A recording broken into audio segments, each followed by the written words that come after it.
Ever wonder why some brands skyrocket in sales and others just fade into the background?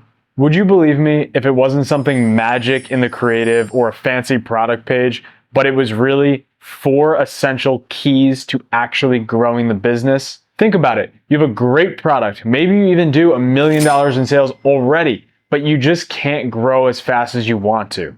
My name is Sam Polero. I used to run ads at VaynerMedia, one of the fastest growing agencies in all of New York. Then I ran ads at Bark, one of the fastest growing direct-to-consumer e-commerce subscription brands in the entire world. Now I own and operate the Moonlighters. We help brands go from 7 figures to 8 figures. In this video, I'm going to break down the most effective way to scale your brand as quickly as possible while still being profitable. So the first thing we need to do is set our expectations about advertising. Advertising is extremely competitive, and a lot of clients and a lot of brands just have the misconception that it's going to be really easy to acquire a bunch of customers. Now, you might have a great landing page, a great product, you might even have a bunch of sales already, but in reality, the acquisition of the next customer is always going to be $1 more or a cent more than the previous customer. Now, what does this mean? Let me give you an example. A lot of brands that we work with, they come to us for the first time, or we have a discovery call with them, and they'll say something like, yeah, we're currently driving new customers for $50 and we want to get that all the way down to $5 in Facebook ads. To me, this is so far off from what they're currently doing. It is so hard to make that kind of change. In fact, it's probably impossible.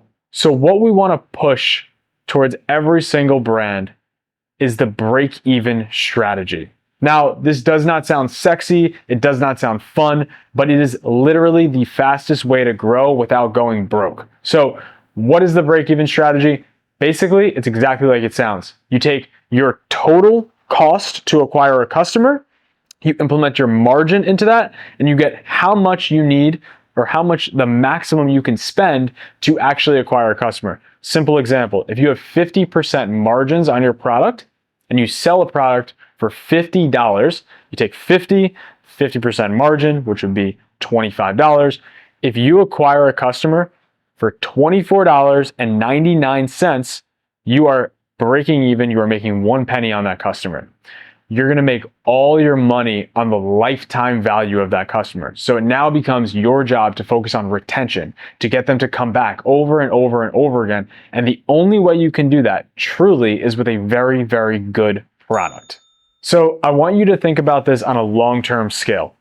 You have business A that is simply acquiring customers as cheap as possible. Maybe they get 5 to 10 new customers per day and they're slowly growing their business. Now, that might sound fine to you. If you just want crazy high margins and you want to take home a bunch of dollars every day and just really make a lot of profit, that's fine.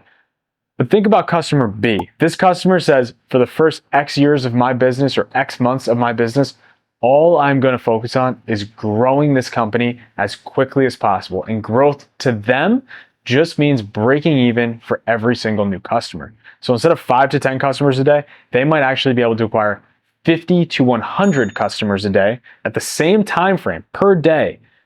Think about what that does over time. Over long periods of time, your brand becomes a North Star. Your brand becomes notable in the industry because its size has picked up. People start to talk about your brand. People become advocates for you.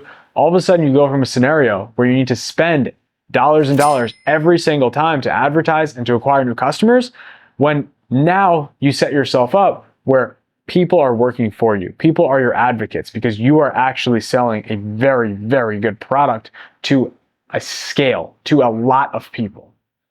This is the exact model that VC-backed companies use. So VC-backed basically just means some bank, some investor gave this brand a ton of money, right?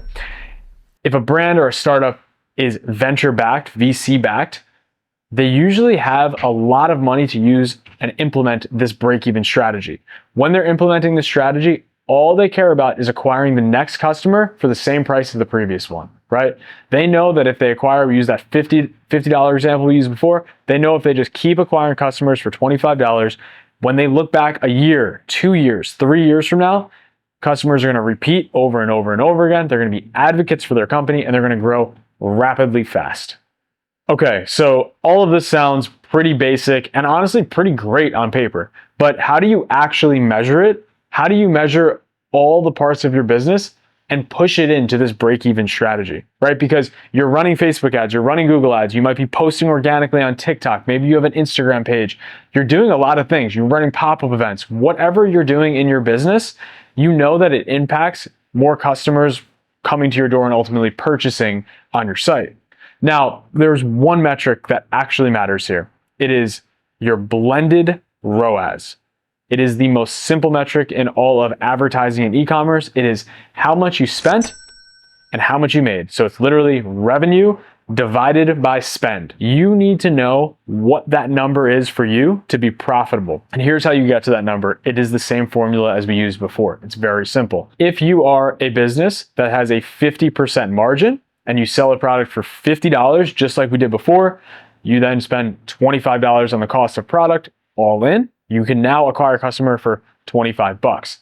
Your break-even ROAS in this case would just be a 2, right? Because you have a 50% margin, you double it, you get 2. So you need to have a blended ROAS of 2, which is the same thing as break-even ROAS. It's really important to measure the break-even ROAS as a blend and not just get caught up in what one platform is doing or another platform is doing. Because ultimately, if one platform is terrible and all the others are just hitting that goal, your blended ROAS and how much money your business actually is making is not going to add up. It's also super important to mention that platforms tend to overemphasize how much they are actually driving for your business.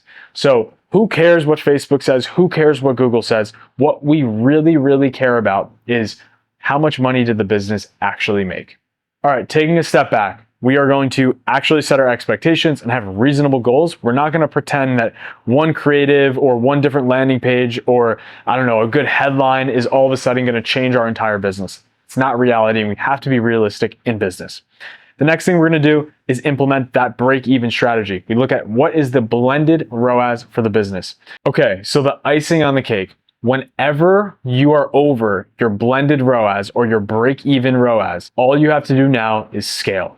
You should spend money over and over and over until your ROAS gets back to your break-even point, because that guarantees you are physically spending as much money as possible and acquiring customers as quick as possible, therefore growing your business faster than anyone else could if you are spending as much as you can over that break-even ROAS. I really hope this helped. If you got any value from this, if you think you're going to acquire just one more customer implementing this strategy, let me know in the comments and hit the subscribe button. Thanks.